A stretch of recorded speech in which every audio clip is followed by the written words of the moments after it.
Llevamos 3 meses esperando este día. Esperando este día, ¿por qué? Porque hoy se cumple 10 años de la muerte de Jorge Rueda. Y hace unos meses, Carlos Canal, que debería estar aquí desde hace una hora, y no sabemos dónde está. Es que no se puede, es que está todo cortado. Está todo cortado por su majestad. Bueno, pues le dimos vuelta a organizar una expo que al final hemos venido arriba y hemos hecho un ciclo homenaje que va a durar 4 meses con 2 exposiciones, la de aquí de apertura, que son la primera década de Jorge Rueda, los años 70, y después hasta sus últimas obras estarán en la sala incalcable con una serie de obras también y objetos que aporta Carlos y que será la inauguración el 13 de diciembre, coincidiendo con los 10 años de la destrucción y la quema del archivo de Jorge. Además, vamos a tener 4 charlas redondas, perdón, 4 charlas redondas, 4 charlas y 3 mesas redondas. Me ha faltado decir lo de las cámaras redondas que se me vería. No, y 3 mesas redondas, las charlas a cargo de Eduardo Acosta, Pablo Juliá, Rafa Doctor y hoy la inaugural de Manuel Santos. ¿Por qué queríamos inaugurar hoy con Manuel? Pues, os lo imagináis, ¿no? Se cumple también 30 años del proyecto 4 direcciones que dirigió Manuel para el Reina Sofía, que yo creo que fue el hito de poner la fotografía española en las instituciones. Aquel proyecto nos dio visibilidad y nos dio renombre. Y aquí Manuel, con su equipo, pues eligieron en la portada el famoso Pepín, llamado también Pepín, de Jorge, con lo cual se rizaba el rizo. Carlos, estaba contando un poco, muy buena, cómo al final, Carlos y yo que somos muy cabalísticos, hemos visto que todo se mezclaba, ¿no? Y queríamos que hoy fuera, pues, ¿no?, ese día especial donde se cruzaban las fechas mágicas, ¿no? Así que yo, como no me quiero enrollar más, porque después contaremos una historia, en la inauguración oficial performática que ha formado aquí mi gran maestro Carlos y yo, paso la palabra a Manuel. Gracias por dejarte liar, como siempre, porque va a llevar 2 años de profe aquí en la escuela también. Y me consta que no es un facilón, ¿vale? Que se hace de rogar, pero creo que le hemos convencido y nos apoya un montón, con lo cual... No, y sobre todo el tiempo que me has dado, que ha sido muchísimo, 3 meses, 4 meses, ¿no? Sí. Algo así. 3 días, ¿no? 3 días, ¿no? No, una semana larga. Una semana larga. ¿Vale? Bueno, pues nada, un placer disfrutar y todo vuestro. Bueno, pues...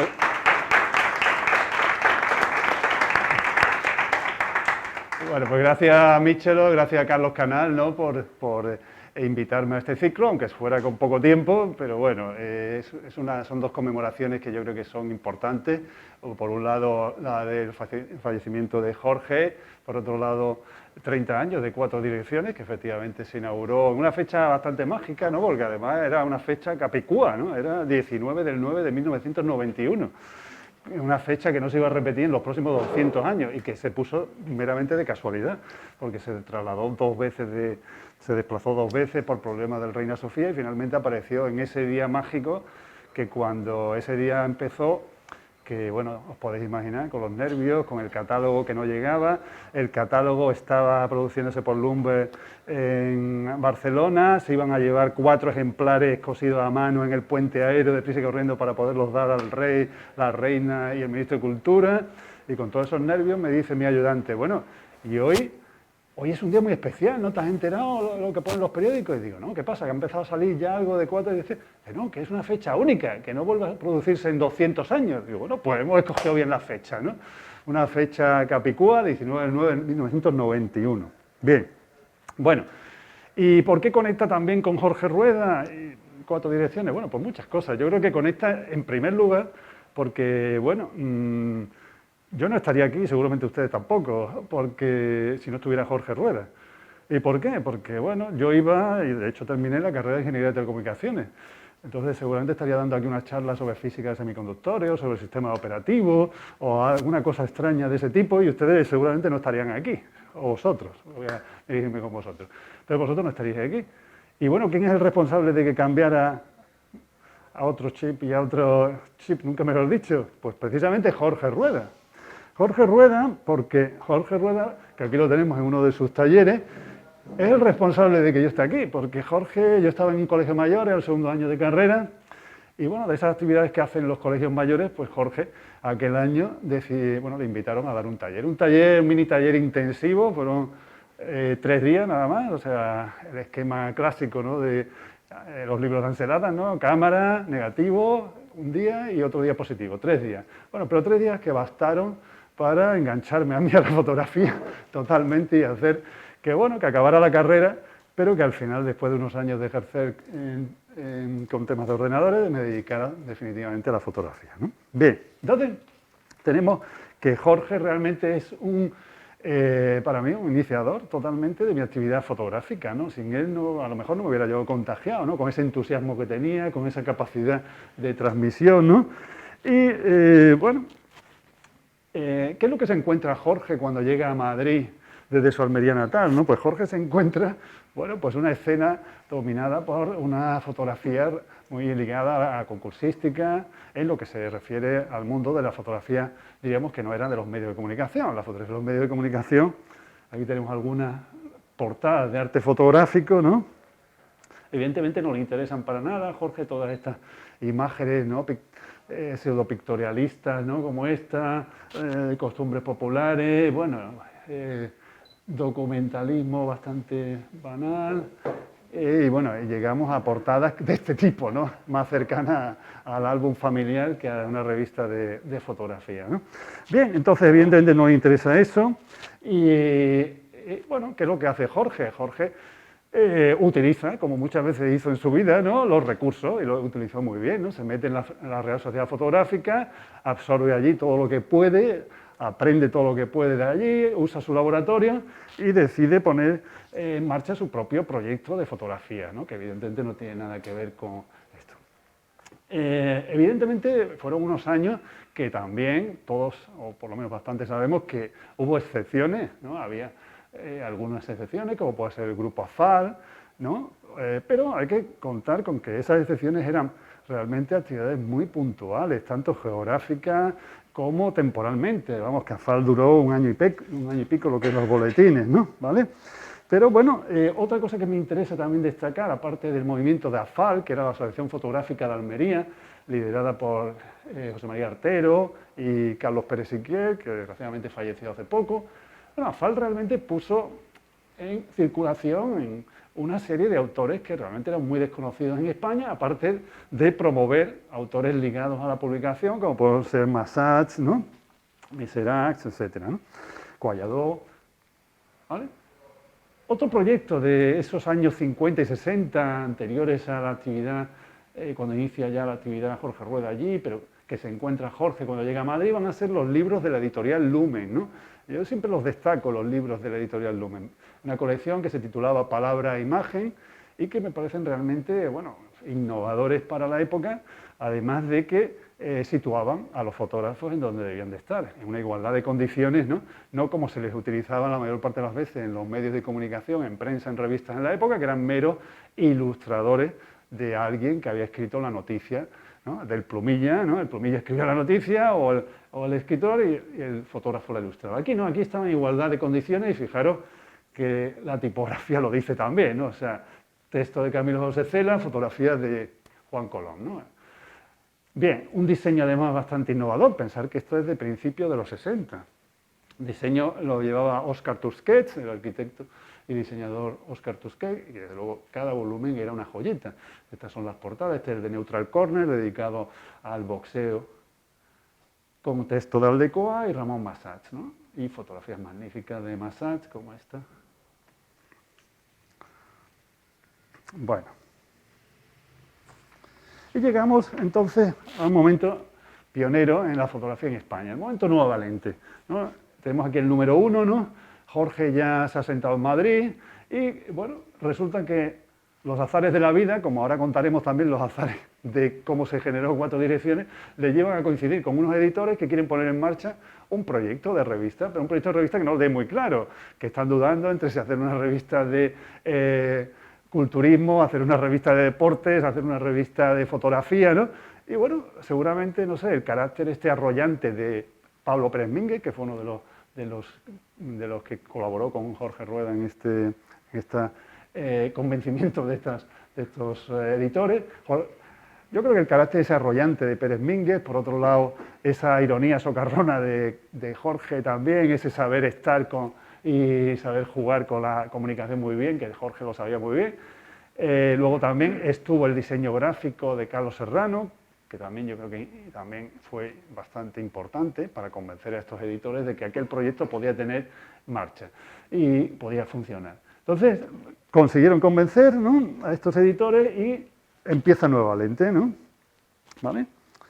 Empieza Nueva Lente, que yo creo que si hay que definir Nueva Lente, yo lo definiría por dos adjetivos, ¿no? Uno, una revista muy ecléctica con respecto a lo que se veía anteriormente en otras revistas, en otras publicaciones de la época, una revista en la que en cierta manera cabía todo, de hecho lo dicen sus propios editores, y también una revista muy participativa. Pensar que, por ejemplo, este número era un número de autorretratos, hicieron bastantes números en los que se pedía la colaboración de los lectores, ¿no?, y realmente lo que hacían era una labor de edición, de selección, por parte de... En la primera etapa estuvieron más activos Pablo Pérez Mínguez y Carlos Serrano, y en la segunda etapa Jorge Rueda, ¿no? ¿Vale?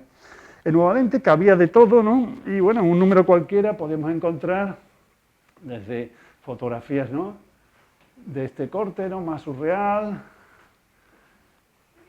este tipo más conceptual, ¿no? Podíamos ver también imágenes de autores internacionales, de publicidad, por ejemplo, ¿no?, como Giacometti, como John Thornton.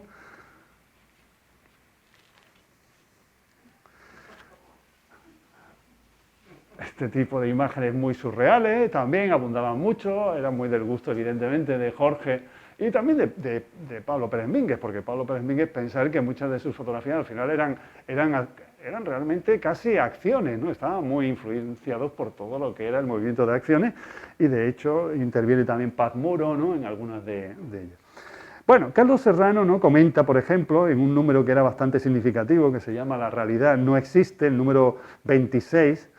Entonces, en el número 26, en la editorial, que se titula La realidad no existe, dice Carlos Serrano: Nueva Lente era el contrapunto a Arte Fotográfico, la revista oficial de todo este mundo que había entonces, y que estaba en el neorrealismo, en el tardorrealismo, los niños, los pobres, las ovejas, el punto pintoresco que quedaba por España y que era bastante.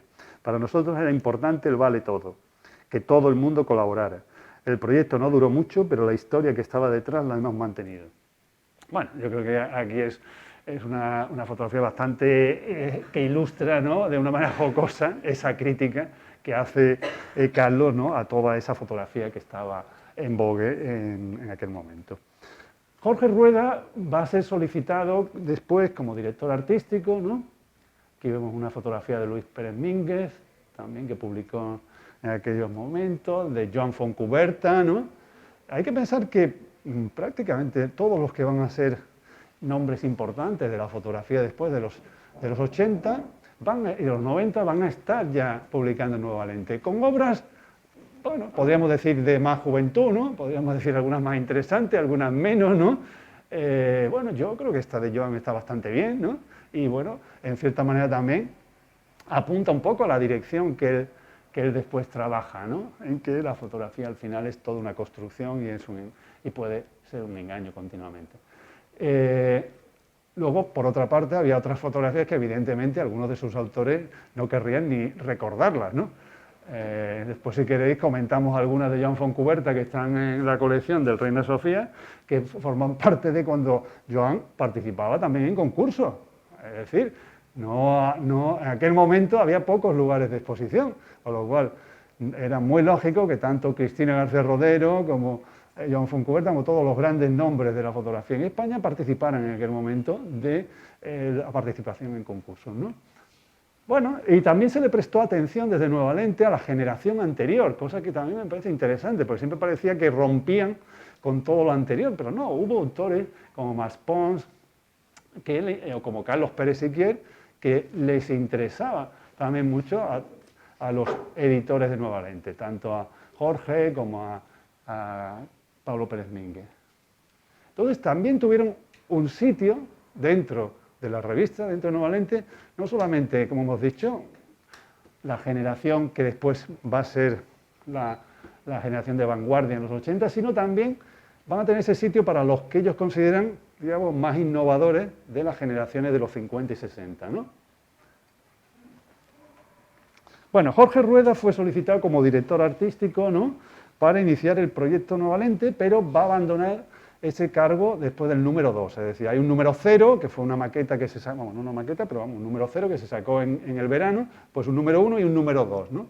El número 2 es el que, después de ese número 2, abandona ya Jorge como director artístico y quedan Carlos Serrano y Pablo Pérez Mínguez, ¿vale?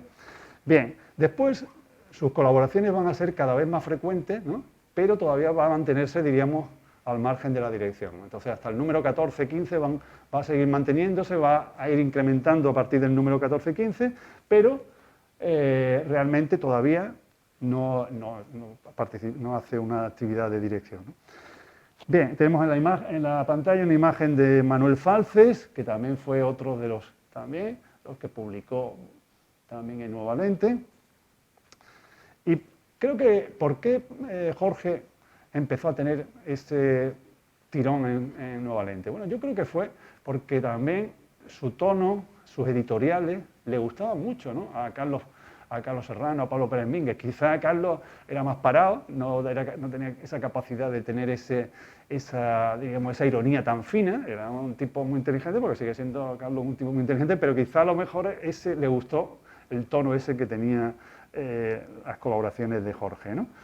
Y bueno, yo creo que también nos encontramos que a partir del número 33, que entra en crisis Nueva Lente, en el sentido de que los editores piensan que no es rentable suficientemente para ellos, entonces, bueno, pues Jorge desplaza en cierta manera a Carlos y a Pablo en el sentido de liderar el proyecto como director artístico, ¿no? Él promete a los editores que va a hacer una revista que, como él dice, más barata, más popular, con menos pretensiones, ¿no?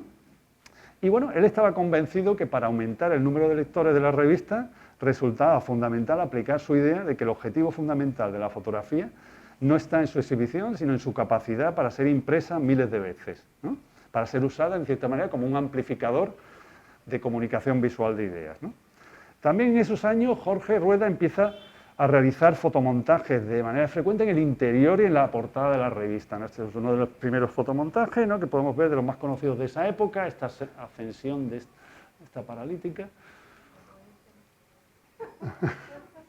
Tremenda. O Jorge delante de una de sus obras también, de aquellos años, ¿no?, este militar africano dirigiendo la compañía, ¿no? Bueno. La vocación internacional, ¿no?, de Nueva Lente va a ser palpable. Otra portada de Jorge también, otra fotografía muy conocida de él, que se titula Mullereta o Mujercita, ¿no?, muy polémica. Y curiosamente que, bueno, fijaros la fecha de publicación, el 76, ¿no? Y sin embargo se metían más a lo mejor con los desnudos publicitarios de Hamilton o de John Thornton que a lo mejor con estas portadas, ¿no?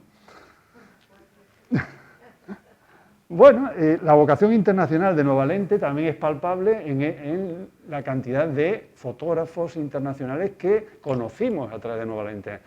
Aquí me incluyo yo, porque yo a partir del año 77 empiezo ya a comprar la revista.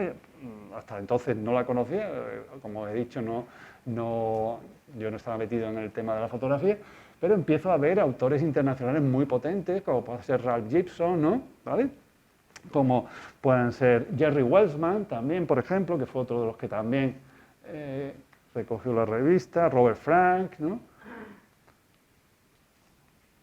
También un número que me gustó mucho, fue un número que le tengo mucho cariño, que es este de fotografía japonesa. Bueno, lo titularon Fotografía desde Tokio, ¿no?, ¿vale?, y en el cual, bueno, pues conocí autores como Eiko Hosoe, con su serie Ordinal by Roses, basada en fotografías que realizó, retratos que realizó el escritor Yukio Mishima. Esta otra fotografía que a mí me recuerda, en cierta manera, a algunos de los trabajos de Jorge, ¿no?, y es del japonés Fukuda, ¿no? recuerda un poco, ¿no? Algunas obras de Jorge, el tipo de colores, ¿no? El tipo de imágenes que no es evidentemente una obra de Jorge, pero bueno, yo creo que tiene un punto de conexión, ¿no?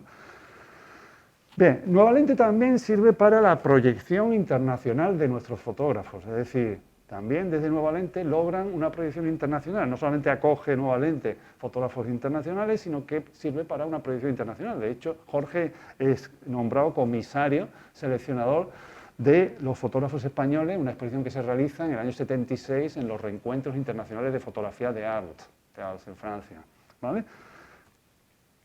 Bueno, vamos a dejar esta, ¿vale? Porque quería comentaros un editorial que me gusta mucho y quería leeroslo, un editorial de Jorge, ¿no?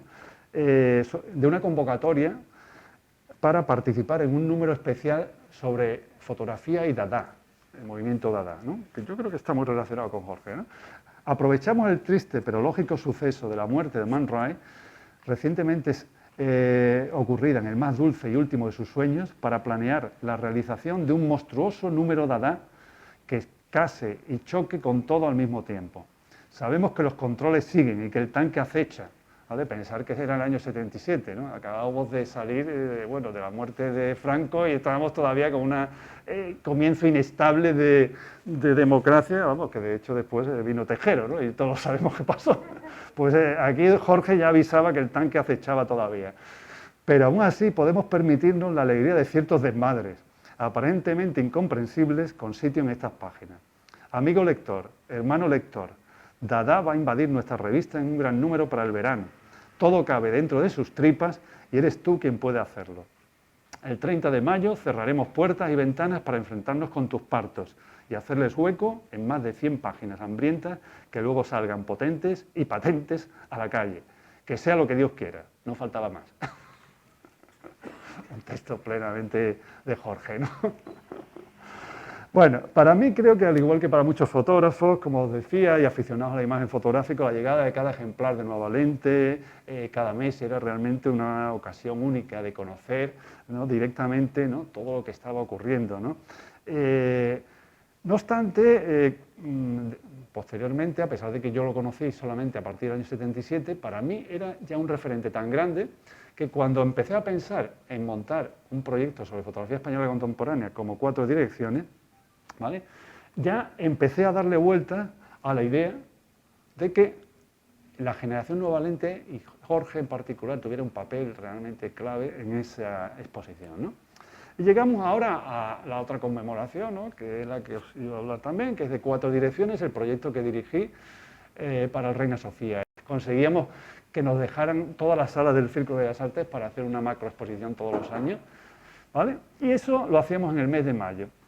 Planificábamos a lo largo del año también talleres, también había una sala dedicada a la Sala Minerva, dedicada a nuevos fotógrafos, donde expuso, por cierto, por primera vez Chema Amador, esa fue su primera exposición allí, ¿vale? Y bueno, lográbamos articular esa programación.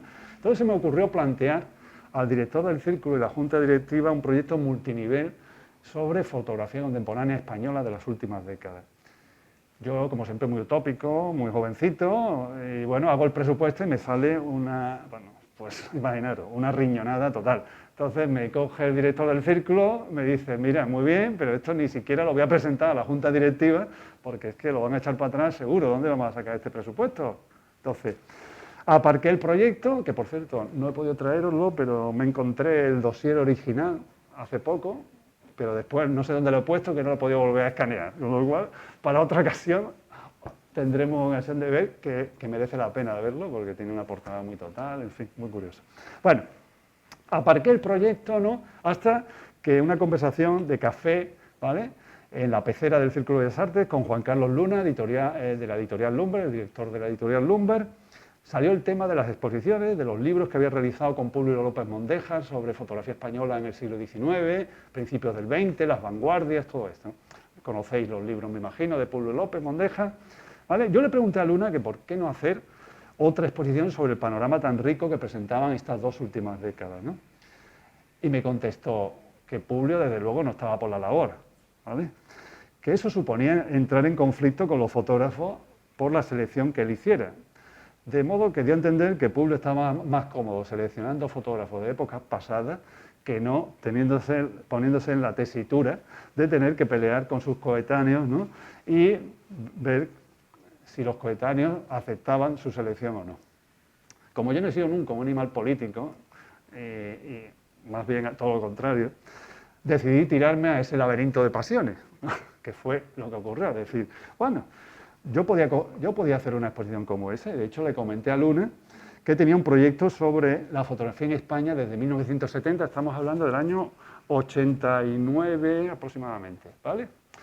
Bien, y le dije que, bueno, que tenía ese proyecto que se gestaba, que empezaba su gestación a partir de Nueva Lente en 1970 hasta 1990.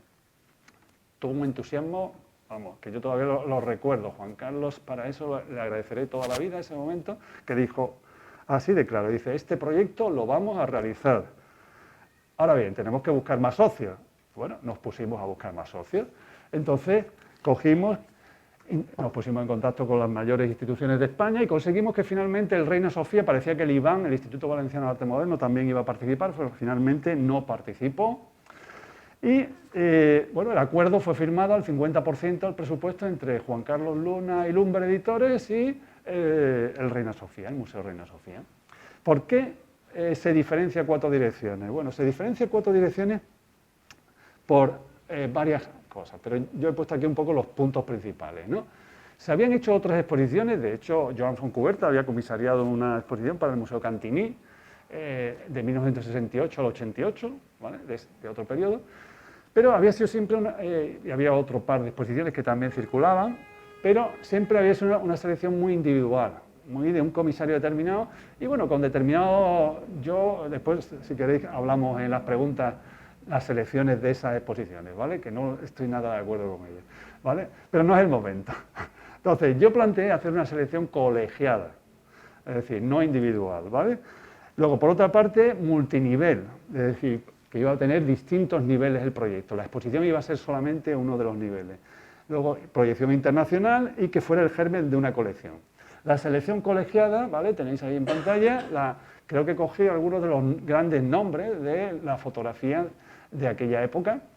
Pensar que buscamos a Robert Del Pir, que bueno, para los que no los conozcáis, fue director del Centro Nacional de la Fotografía de París y fue el primer editor, la primera edición de Los Americanos de Robert Frank, no se editó en Estados Unidos, sino lo editó Robert Del Pir en Francia.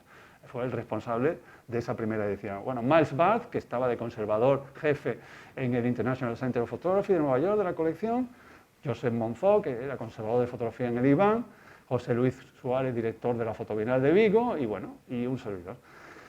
¿Qué hicimos? Una labor de investigación exhaustiva, estuvimos casi un año volcando todo tipo de publicaciones, catálogos, exposiciones, todo lo que había. Seleccionamos nos pusimos en contacto con prácticamente 1000 y pico fotógrafos de aquella época, pedimos unos dosieres a cada uno, seleccionamos de esos dosieres materiales y nos reunimos durante prácticamente una semana intensiva en el Museo Reina Sofía para seleccionar los 50 nombres, que al final fueron 48 que iban a ir en la exposición, ¿no? Con 319 obras. Como veis, esta idea de multinivel me interesaba mucho porque yo no quería que fuera solamente una exposición, que una exposición se pasan las fechas, se inaugura, se visita y se cierra, ¿no? Quería que el proyecto tuviera más permanencia y sobre todo que tuviera muchísima más información de ese periodo tan rico, ¿no?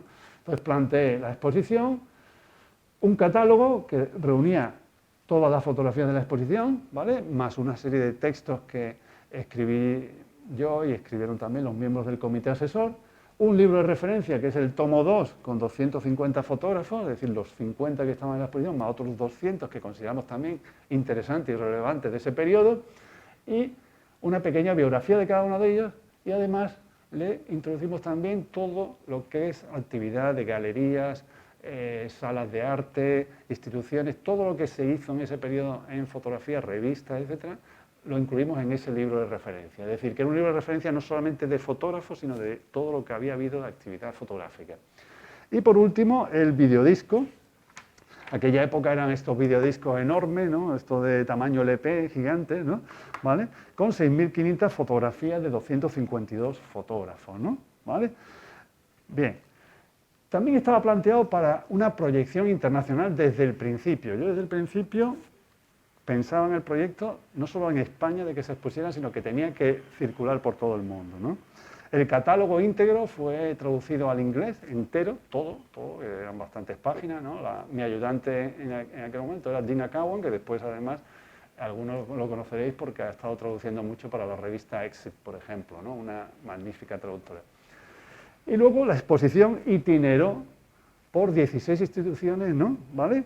Y más de 7 países en total, ¿vale? Es decir, que fue, seguramente, yo creo que todavía sigue siendo, por lo menos hasta hace unos años que hablé yo con el director del Reina Sofía, una de las exposiciones, o la que más ha viajado, la que más ha itinerado, de todas las producidas por el Reina Sofía, ¿no?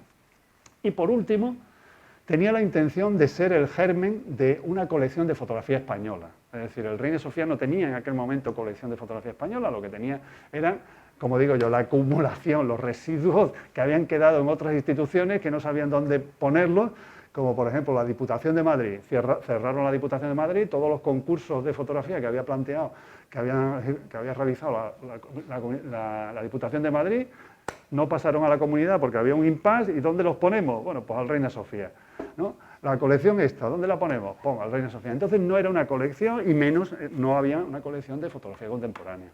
Con lo cual, desde el principio, una de las partidas que estaban en el proyecto, una de las partidas grandes del proyecto, precisamente por eso salía el proyecto también tan disparatado de volumen de presupuesto, era que se le comprara, ¿vale?, a los fotógrafos. La exposición iba a itinerar, como teníamos planteado, durante más de 2 años, y queríamos que de alguna manera se compensara a los fotógrafos que participaran y además sirviera para tener ese germen de colección en el Reina Sofía, ¿no? ¿Vale? Se asignó una misma cantidad a todos los fotógrafos, ¿vale?, que fueron aproximadamente unos 1.500 euros, unas 250.000 pesetas, ¿vale?, para compra de sus obras a precio directo, es decir, sin intervención de galería, ¿vale? Y, bueno, el total invertido, la cifra, todavía creo que a día de hoy, no creo que actualmente serían aproximadamente unos 160.000 euros, más o menos, al cambio de ahora, ¿no? Y creo que pocas exposiciones en este país se han gastado 160.000 euros en compensar a los fotógrafos, ¿no?, para, digamos, que han donado su obra para la exposición. Además, recogimos también un gran volumen de libros, de revistas, de otras publicaciones, ¿no?, ¿vale?,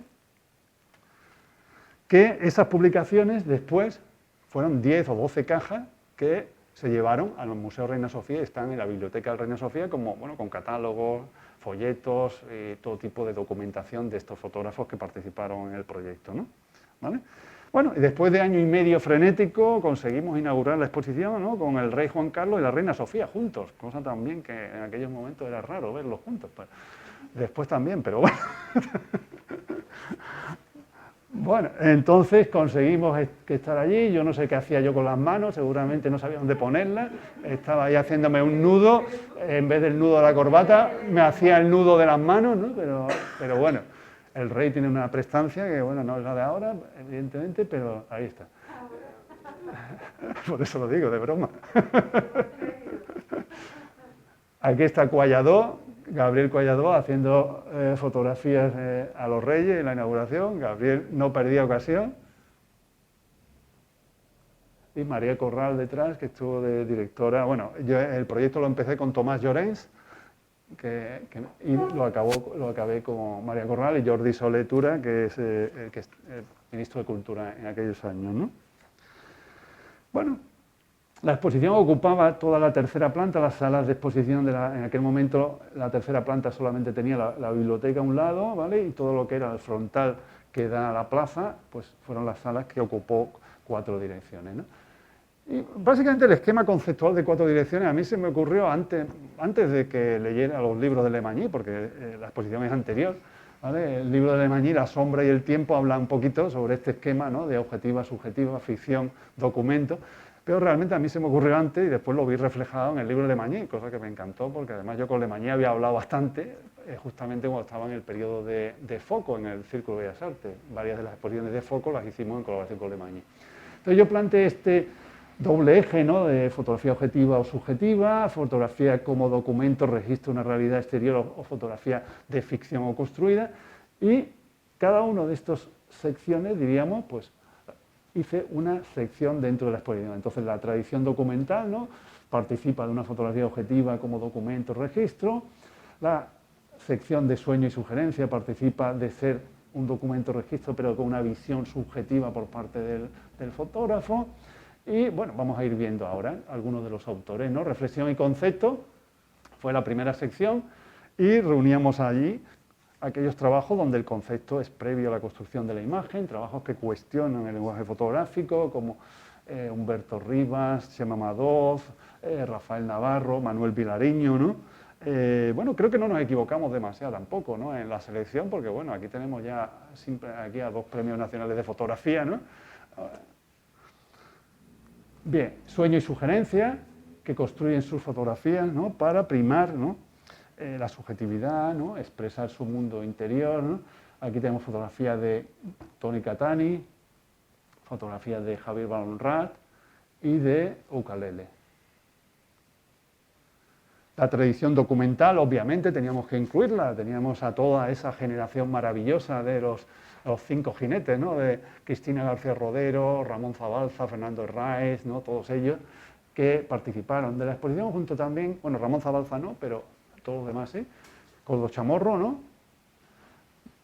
Miguel Trillo y Ricard Terré, que bueno, curiosamente Ricard Terré fue un descubrimiento para mí, porque bueno, yo no conocía nada de su obra y de repente vi algunas fotografías dispersas en algunas publicaciones y bueno, fue volverme loco con su trabajo, empezar a intentar localizarlo, lo localicé en Vigo, ¿no? Y bueno, tengo que decir que fue el único autor de 4 direcciones que, si os fijáis en el catálogo, hay una foto que no es de ese periodo del 70 al 90. Es anterior, o sea que está ahí metida, pero me gustaba tanto que no podía resistirme. Entonces fue un desliz de comisario coordinador del proyecto, ¿no? ¿Vale? Bueno, tenemos también la sección de proceso al medio, que era la última sección, la cuarta, donde había autores, ¿no? Que cuestionaban el medio fotográfico, que utilizaban otras técnicas de pintura, procesos alternativos, otras técnicas artísticas simultáneamente, ¿no? Como es el caso de Antonio Bueno, ¿no? Antonio Gálvez, Tommy Ceballos, los fotogramas de Tommy Ceballos de gran tamaño, que aprovecho para invitaros, que va a tener una gran retrospectiva en febrero en Murcia, y que nos está escuchando, creo, así que bueno, después no sé si se podrá participar. Bien, estos 4 apartados, como os decía, podíamos corresponder a esas 4 regiones, ¿no? De la propuesta de Jean-Claude Lemangy, del libro La sombra y el tiempo, ¿no? Bueno, ¿y por qué elegí la fotografía del pepino, ¿no? Para representar a 4 direcciones, para tenerlo en la portada de 4 direcciones? Bueno, pues aquí viene la conexión, ¿no? Entre los 2 eventos que conmemoramos hoy, ¿no? 4 direcciones y Jorge Rueda, ¿no? Bueno, pues después de casi un año de investigación, en uno de mis viajes a Málaga, cuando todavía estábamos preparando el proyecto, visité a Jorge para solicitarle la participación en el proyecto y recoger toda la información que él me podía dar de primera mano del periodo de Nueva Valente, ¿no?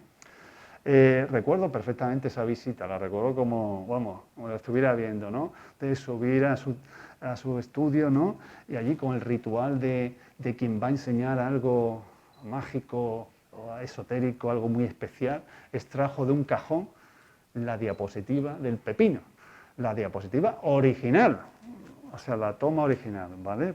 Entonces me explicó con toda suerte de detalle, ¿no? Cómo había realizado, porque este es un fotomontaje, no es un fotomontaje de corte y pega de manera muy precisa como los que hacía Jorge, que hemos visto anteriormente. Este es un fotomontaje óptico, es un fotomontaje que está todo realizado en la toma, a base de colocar los distintos elementos y algunos de ellos que no están tomados simultáneamente, sino están tomados en una fotografía y después superpuestos de manera óptica, es decir, exponiendo varias veces la misma diapositiva, ¿vale? Después os enseñaré un par de ilustraciones. Bueno, aquí están, aquí tenéis el proceso. Bueno, de Jorge se le ocurrió, cuenta él, que se le ocurrió viendo un barco, ¿no? Ahí en Almería, y que, bueno, se le ocurrió un pepino, ¿no? Y tal, y bueno, de repente, pues, se le ocurrió que el pepino tenía que tener una iluminación como si fuera un dirigible, ¿no? ¿Y cómo hacer esa iluminación de un dirigible? Pues hacerlo con unas bombillitas, ¿no? unas bombillitas. Hoy en día lo hubiéramos hecho a lo mejor de una manera muy sencilla en digital, pero fijaros que aquí hizo un fondo, ¿no?, con la silueta esta blanca, allí con aerógrafo seguramente, colocó el pepino, hizo esa fotografía de los elementos y después colocó las luces justamente en el lugar donde quería que aparecieran en la fotografía, ¿no?, con este maravilla de efecto que creó, de ese efecto de noche, de ese dirigible, ¿no? Bueno, yo una vez realizada la selección de los fotógrafos, evidentemente Jorge iba a participar en el proyecto y me encontraba con la tesitura de elegir qué fotografía de portada.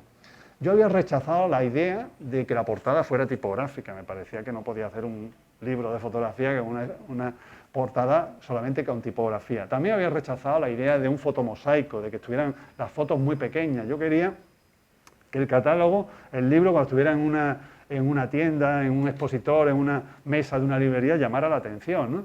Entonces, tenía que ser una foto con impacto, contundente, ¿no? Unas portadas, en cierta manera, muy publicitarias estaba buscando, ¿no?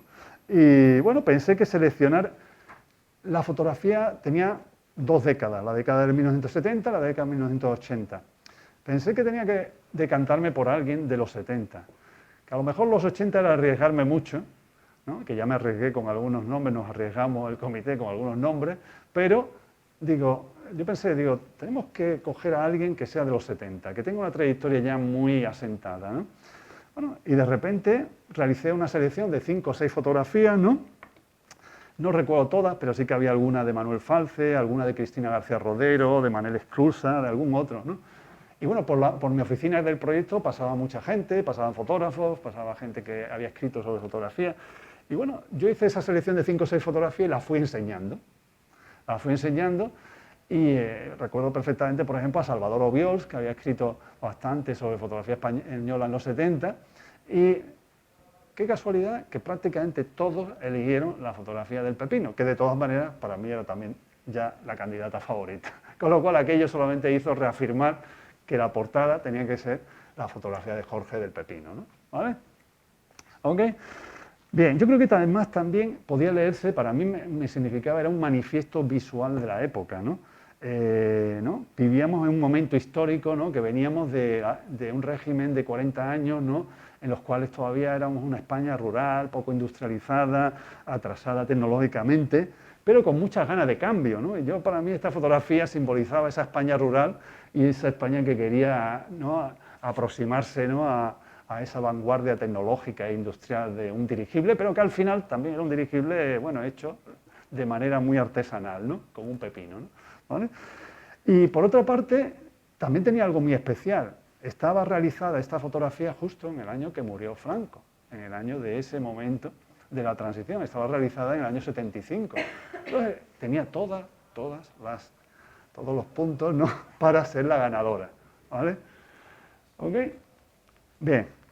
Bueno, y ahora que estamos con esta imagen icónica de Jorge, ¿por qué no hablar ahora un poquito del Jorge, del fotógrafo, ¿no? Bueno, tenemos esta primera época de Jorge, ¿no?, que empieza con sus fotomontajes, con fotografías monocromáticas en blanco y negro, ¿no?, de principios de la década de los 70, ¿no? Todavía no se adentra en el color, pero va enseguida a meterse con el color. Pero fijaros cómo Jorge abundan los mensajes políticos, ¿no?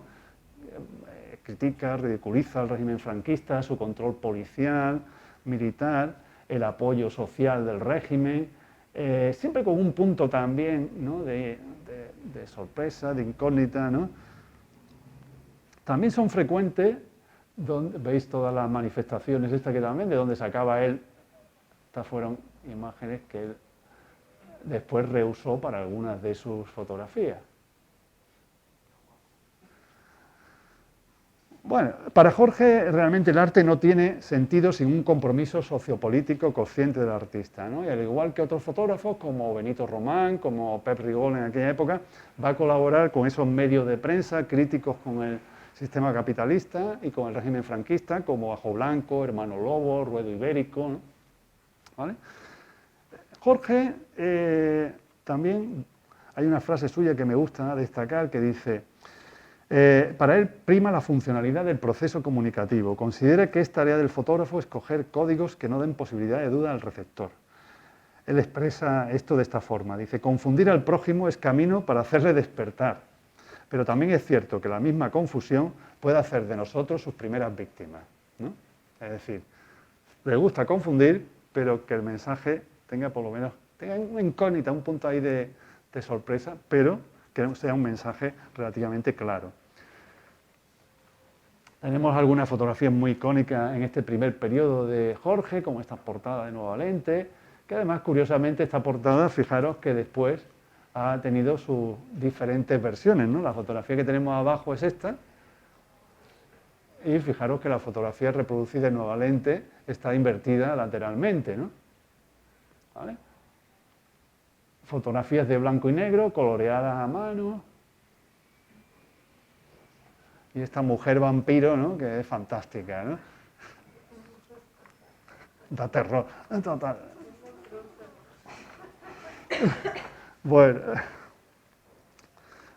Bueno, llegamos entonces a un segundo periodo de Jorge, ¿no? Que Jorge se empieza a cansar de Madrid, porque en sus propias palabras dice: no estaba nada dispuesto a creerme las promesas de los nuevos que venían, que luego el tiempo, mi Dios, se encargó de confirmar, porque las cosas siguen igual o peor. Estamos hablando ya de finales de la década de 1970. Así que abandoné aquel cúmulo de presiones en que se había convertido la revista y sus ambientes afines y decidí lo que venía madurando desde hace tiempo: apartarme de los focos culturales para dedicarme a darle gusto al cuerpo con labores menos valoradas, pero apetecidas y reconfortantes. Me mudé, sus palabras, a otra parte de la jungla. La otra parte de la jungla era su casita, que después de viajar por toda España para intentar buscar el sitio donde poner su casa, su hogar, decidió coger esta casita en Jorox, en una pequeña aldea de Alozaina, donde vivió hasta su muerte, ¿no? Entonces, él lo define así, ¿no? Me mudé a otra parte de la jungla, pero donde podía vivir mucho más tranquilo y haciendo más las actividades que a él le apetecía. Desde principios de la década de 1980 nos encontramos en sus creaciones a un Rueda más relajado, ¿no? Con quizá no menos potente, pero sí con menos atención a la sociedad, a la política. Yo creo más dedicado a cuestionarse como individuo, ¿no? Tenía un momento, ¿no?, de su extrema acidez, ¿no? La extrema acidez esta que descargan los primeros fotomontajes de su primera época, va a ser sustituida por todas estas imágenes, muchas de ellas las tenemos abajo, ¿no?, por una cierta ensoñación, situaciones misteriosas, algunas incluso con referencia a placeres absolutamente convencionales y mundanos, como comer, beber, sexo, pero siempre, todas ellas, aún las más simples, encerrando siempre ese punto de enigma, ¿no?, que le acerca, como buen heredero de Magritte y de Man Ray, le acerca a Magritte y Man Ray, ¿no?, en ¿qué es lo que hace, ¿no?, este picnic en medio de la carretera, ¿no?, a punto de ser atropellado. Incluso obras como, fijaros, como esta Relax de 1991, ¿no?, yo creo que parecen apuntar, ¿no?, a ese periodo placentero, ¿no?, en la vida de Jorge, ¿no?, ya como asentado en la vida rural de Jorox, ¿no?, donde hay muchas anécdotas. Carlos puede contar algunas, yo también puedo contar algunas si queréis, después de la vida de Jorge allí, en esa comunidad. Imaginaros a alguien que había estado viviendo en la efervescencia de Madrid de los años 70, finales de los 70, a de repente irse a vivir a una aldea de Málaga que cuando llegó Jorge no tenía ni electricidad. Entonces, imaginaros el choque, ¿no?, de Jorge al llegar allí, y el choque también de las personas que estaban allí con Jorge, ¿no? Bueno, entonces tenemos, ¿no?, esta obra de Relax, ¿no?, yo creo que parece apuntar a ese periodo placentero en la vida de Jorge, ¿no? Curiosamente es del año 91, coincide con el año de la inauguración de la exposición Cuatro Direcciones. Yo creo que Jorge estaba ese año muy satisfecho. Yo, por lo que pude hablar con él, Jorge se sintió realmente recompensado con ese reconocimiento que significó para él que estar en la portada de un proyecto de esa envergadura, ¿no?, evidentemente, ¿no? Entonces, estar como representante puntero de lo que fue la fotografía de creación en España fue muy significativo. Yo recuerdo todavía de estar con el ayudante de John Ezarkowski en el Museo de Arte Moderno de Nueva York, en el MoMA. Fui a visitarle, a presentarle por si les interesaba la exposición, la itinerancia de la exposición, y cuando vieron el catálogo fue ver la foto de Jorge y quedarse impactado. Es decir, no sé si al final llegarían a algún acuerdo, compartían algo o no, pero desde luego la foto de Jorge le impactó, ¿no?, a gente que ven y que tienen a cada año miles de portfolios pasando por allí, ¿no? Bueno, entonces Jorge yo creo que vivió ese momento, ¿no?, muy dulce, ¿no?, de estar de representante puntero de lo que fue la fotografía de creación en España durante esas décadas, y así me lo indicó él también, ¿vale? Y a partir del siglo XXI, Jorge comienza su aprendizaje también en la fotografía digital, ¿no?, incluso asistiendo a talleres de edición con Pablo Julián, edición de Photoshop. Bueno, he puesto esta imagen porque podéis ver un poquito cómo Jorge pasaba de una imagen a otra, ¿no? Esta se titula, como un título, los títulos de Jorge son muy curiosos, ¿eh? Archipiélago, ¿no? Es total. Hay algunos títulos tremendos de buenos. Bueno, y bueno, vamos a ver ahora una pieza muy especial, porque fue un libro de artista que me regaló Jorge en el año 2001 con sus primeros experimentos digitales, ¿no? ¿Vale? Entonces, incluyendo incluso un rincón secreto. Este es el libro que lo confeccionó con esta cajita de madera, que era una auténtica joya, ¿no? Yo lo conservo como una joya, ¿no?, total, con este cordelito el cordelito era para cerrarlo, tenía aquí su pequeña pieza de madera para enrollarlo, ¿no? Y después lo abría, todo hecho además muy artesanalmente, muy en la línea de Jorge, porque Jorge era muy perfeccionista, ¿no?, también, ¿no? Aunque parecía más, a lo mejor un poco viva la vida, después todas sus cosas eran al revés, muy perfeccionista, le gustaba todo que fuera muy, muy detallado. Y aquí yo creo que este libro, pues para mí es una de las joyas de mi colección de libros, ¿no? Fijaros que es del año 2001, ¿no?, Digitum, que fueron sus primeros experimentos digitales, como dice, el cóctel variado y algo confuso de mis primeros tocamientos digitales. Muy también el lenguaje divertido de Jorge, ¿no? Jorge Rueda, ¿no?, a Manuel Santos, y ejemplar único, ¿vale? Entonces, os he reproducido algunas de las páginas del libro, no todas, ¿vale?, para que podáis ver un poquito estos primeros experimentos de Jorge con digital, que son magníficos, ¿no? Algunas de estas obras después incluso les cambia el título. Esta obra después, no sé si está abajo, pero en el catálogo de Humans está y no tiene, no me acuerdo del título cuál es, pero no es Baezas.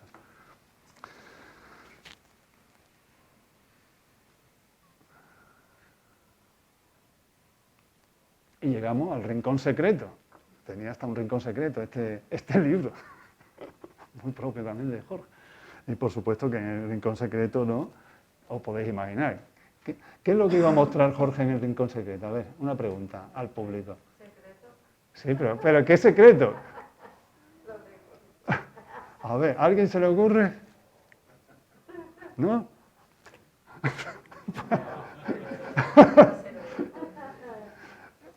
Labios. Y huevos al plato.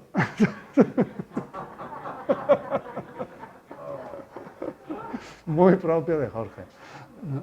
De pronto escondernos y pegarnos este puñetazo de decir, venga, ¿qué te espera que haya en un rincón secreto? Pues sexo, ¿qué vas a esperar? Bueno, este periodo, como os decía, para mí es fascinante, ¿no? Porque Jorge empieza a tener una gran soltura con estas herramientas digitales, ¿no? Y logra, además, esquemas cromáticos, ¿no? Que es una regla también de Jorge, ¿no? Estos esquemas cromáticos que parece que no van a funcionar, ¿no? Estos esquemas de azules y verdes que le encantan, ¿no?, a él, ¿no? ¿No? Seguramente esos esquemas cromáticos que precisamente él le gustaba tenerlos para desmontar esos esquemas preconcebidos que tenemos, ¿no?, de azul y verde, ¿no? No se llevan bien, ¿no? Pues toma, azul y verde, ¿no? Vuelve también en digital el Rueda que busca, ¿no?, que sus imágenes trastoquen al espectador, ¿no? Claro, esta imagen que es muy simple, ¿no?, pero este punto de misterio de este perro ahí medio levitando, ¿no? Sí, es un galgo que está ahí, que parece que está a punto de levitar. Estas imágenes que hace también en piscinas, con los reflejos, el agua, maravillosa. pero sigue ridiculizando también, evidentemente, a las clases acomodadas, al poder, a la hipocresía, ¿no?, de las clases dirigentes, los temas suyos de la primera época, pero ahora retomados en digital, ¿no?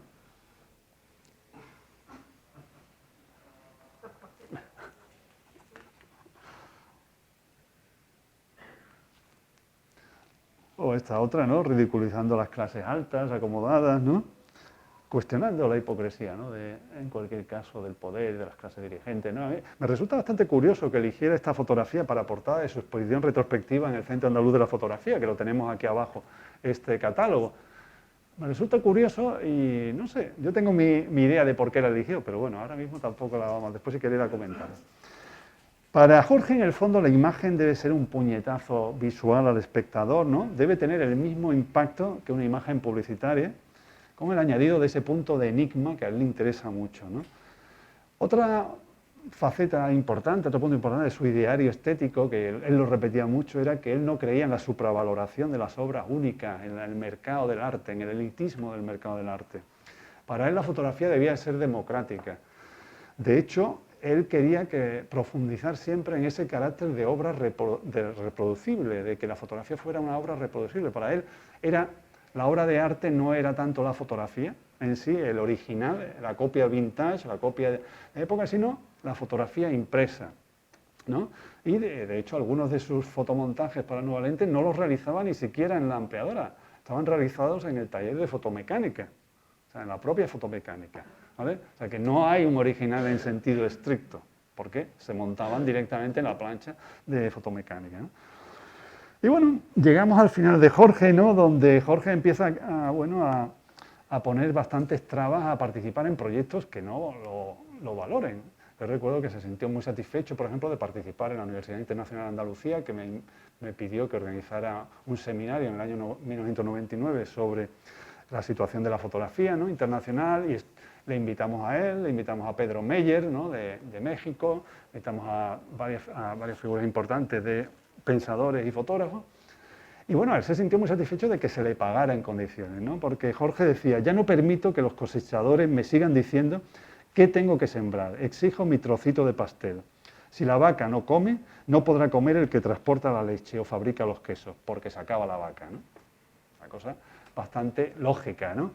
Desgraciadamente, a pesar de 4 direcciones y a pesar de la reivindicación de Jorge y de muchos otros fotógrafos, ha habido muchos proyectos en España que se han iniciado sin abonar precisamente a la vaca. Y bueno, hay proyectos que todos conocemos, pero incluso revistas muy importantes, como pueden ser revistas como Matador, que al principio no se pagaban a los fotógrafos. Entonces se pagaban a los escritores, pero no se pagaban a los fotógrafos. Después ya evolucionaron y pagaron. Pero en un primer momento hay muchas revistas que desgraciadamente han utilizado a los fotógrafos, pero muchas revistas, muchos festivales, muchos galeristas, en fin. Y Jorge se negaba ya. Jorge participaba encantado en todo tipo de proyectos siempre que se le compensara económicamente, ¿no? Y escribió, unos años antes de la exposición del CAF, ¿no?, escribió un texto que creo que lo conocéis muchos, ¿no? Dice: una muy sentida y vulgar anticipación del último suspiro. Dice: es mi voluntad que todas las fotografías, negativos y diapositivas contenidas en esta casa sean conscientemente quemadas, para que merodeadores y alimañas que me acosaron en vida no lleguen ni siquiera a oler uno solo de mis despojos. Igualmente debe saberse que he invertido mucha energía y renuncia por conseguir un mínimo, ridículo y relativo grado de libertad, y que siento un indescriptible placer con el uso que hago de ella. Cuanto más viejo, más libre, y cuanto más libre, más radical. Bueno, la singularidad de Jorge en el panorama fotográfico español, y vamos a quedar, yo creo que tanto en el panorama nacional como internacional está fuera de duda. Ha habido pocos que manejaran el fotomontaje con tanta destreza técnica, ¿no?, con esa capacidad de hacer el trabajo de una manera muy minuciosa, precisa, si requería aerógrafos, si requería un montaje óptico. Era un magnífico a nivel de destreza, de capacidad comunicativa, también de expresión artística. Pero yo, además del Jorge Rueda fotógrafo, yo me gustaría agradecer a Jorge también no solo su fotografía, sino su papel como catalizador de energía. Yo a Jorge lo veo un poco como el Stiglitz español. Stiglitz, ¿no? Fue, bueno, pues un fotógrafo importante, ¿no? Que lo conocéis seguramente muchos de vosotros y vosotras, pero Stiglitz también tuvo una faceta de catalizador, ¿no? A través de la revista que editó, de la galería que tuvo, ¿no? Es decir, catalizó ese movimiento de reconocimiento a la fotografía como medio de expresión artística moderno, ¿no? ¿Vale? Entonces, esa capacidad de catalizador que tuvo Jorge me parece increíble en esas décadas precisamente que estuvieron cubiertas por 4 direcciones. Y yo creo que Rueda al final, en el mundo artístico, Rueda se hubiera sentido muy cómodo en la época dadaísta, ¿no? Yo creo que a mí me gusta imaginármelo, ¿no? Exponiendo sus ideas y fotografías en el Cabaret Voltaire, ¿no? Allí con Tristan Tzara, con Otto Dix, con George Grosz, ¿no? Bueno, aquí tenemos obra de Max Ernst, ¿no? De Otto Dix y de Grosz, ¿no? Esta nos recuerda un poco a esta señora.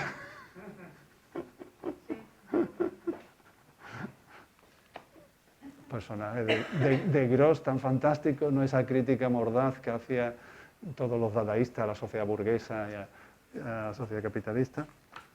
Bueno, entonces yo creo que Jorge se hubiera sentido fantástico, ¿no? En este momento, ¿no? Se lo hubieran trasladado en el tiempo a esa época dadaísta. Pero también Rueda le tocó otro momento histórico y le tocó otro momento histórico también, y cómo lo hizo a través de su vida. Yo creo que su vida, su obra artística caminaba en el sendero dadaísta, ¿no?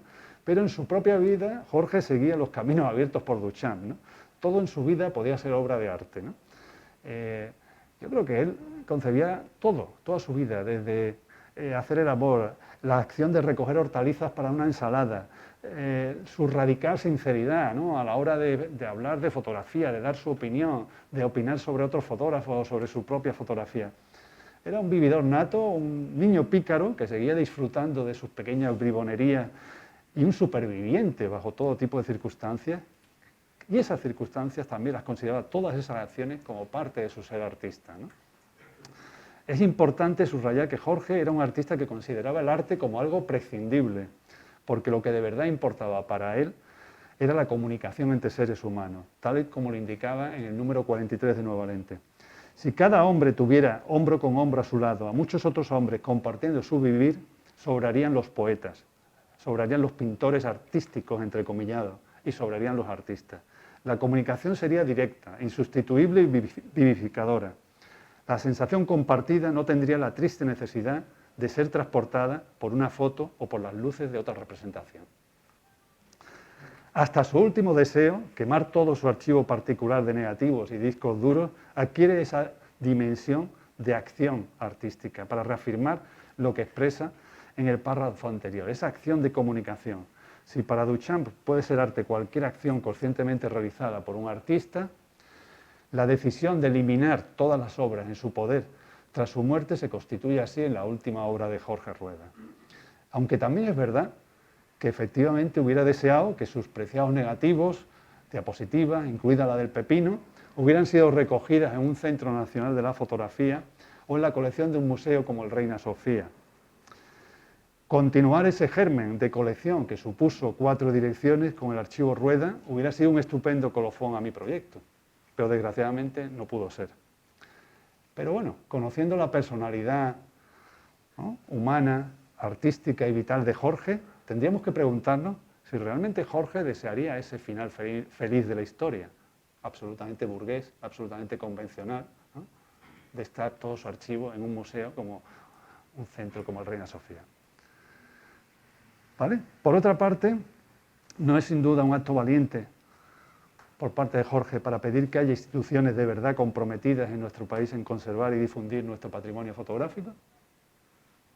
Pues nada, muchas gracias y podéis tener vuestras preguntas. Ahora he puesto el turno.